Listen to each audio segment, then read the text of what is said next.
So I've been saying the same things over and over again about the Indiana Fever offseason and their free agent pickups and all the moves that they made to bolster the roster. So I could repeat it, or I could show you a member of the Fever saying it. Maybe I'll do both.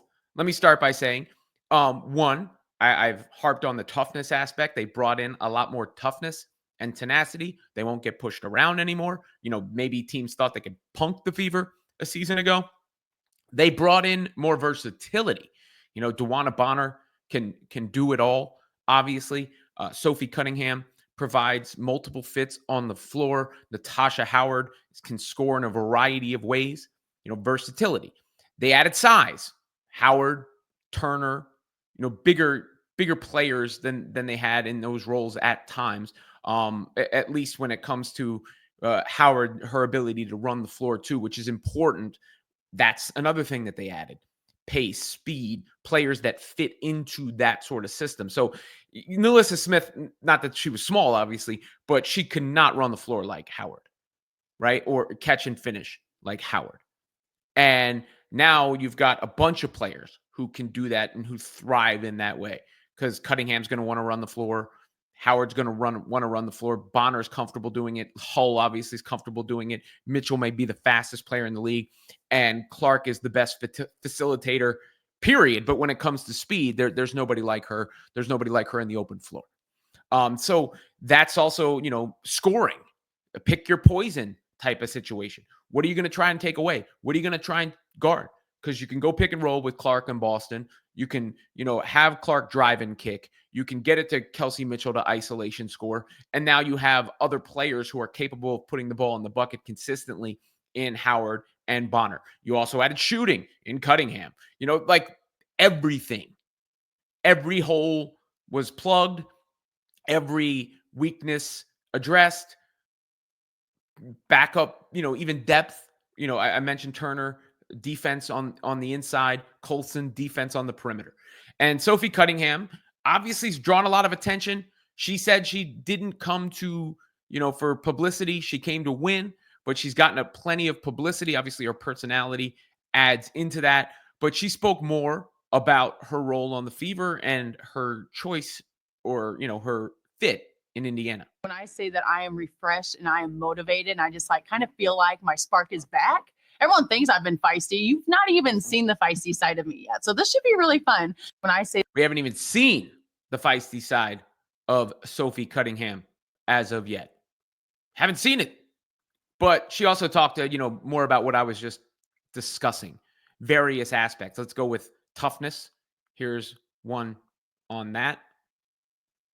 You know what? I think there's always a lot of noise, right? But this is magnified to an extent that women's basketball has never seen before. And so I think that's why it is huge to have those relationships with not only your coaching staff, but with every single teammate. You don't have to be best friends, but you have to have each other's backs and you have to get along. And I think that's something that I love is the culture, because we're going to win games. We're going to lose games, hopefully not too many, but you're going to remember these types of moments. And so if you can really get to know and get that chemistry off the court and know your teammates, how they tick, what doesn't make them tick, I just think that's just a recipe for success on the court.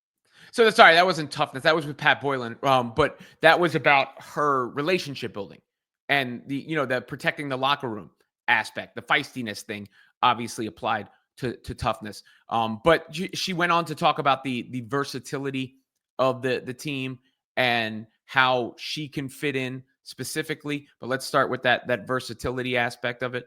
Yeah, I think it's huge. I think any team that you can have players 1 through honestly 5 who can get the ball and go, I think that's just huge. You don't allow the defense to set up. You allow Caitlin to get off the ball a little bit and go do her thing as a 2.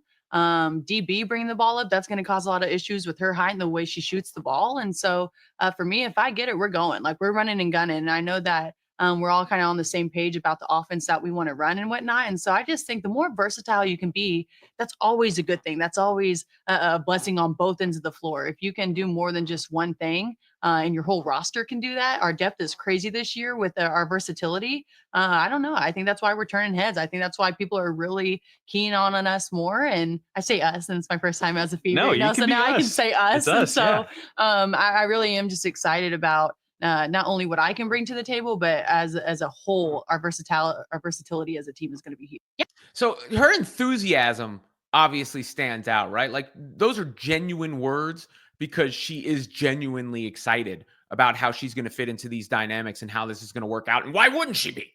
Right?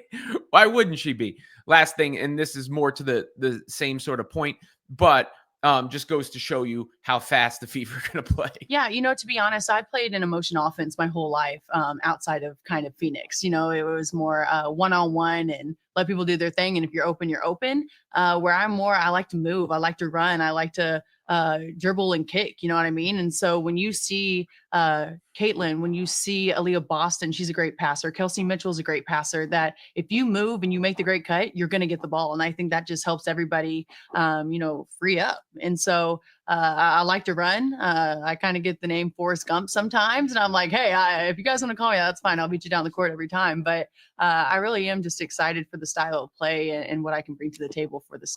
So they're just gonna be fun to watch too. Not only are they gonna be like a great team, and I wouldn't even put a ceiling on how good they can be, right? Like I've been saying that just on paper since the moves were made, but it seems like they got the right dynamic of personalities. They've got the right dynamic of experience. Obviously, they have the right catalyst to what they're doing. They have a myriad of ways to beat you. And Stephanie White, let's talk about her for a second too, because think about she went from a team that was slugging it out, right? Like she went from like an off-road vehicle to this Maserati or whatever she's got now. And I think she can bring some of the elements from that off-road vehicle as well, because that's the other thing. The Fever aren't always going to be able to play fast like that. They're going to have to be able to generate points in the half court, but they've got scored, all 5 of their projected starters were in the top 30 in scoring last year. And that's not even including Cunningham coming off the bench with her shooting or Hull, the way she shot the second half of the season on catch and shoots. So, I mean, yeah, Sophie Cunningham has every reason to be excited. And I think one of the reasons her introduction resonated with people so much is because she vocalized what a lot of people were feeling, right? Like a lot of fans were feeling. So it must have been nice for them to hear those sentiments echoed. And like I said, I've been saying this stuff a ton. Take it for what it's worth. But I think Sophie pretty much said it all there too, right? And it's pretty apparent. It's pretty apparent. That's again, that's why you hear, the ops saying that it's going to be a super team because everybody knows what's coming with the Indiana Fever this season, and it is coming fast.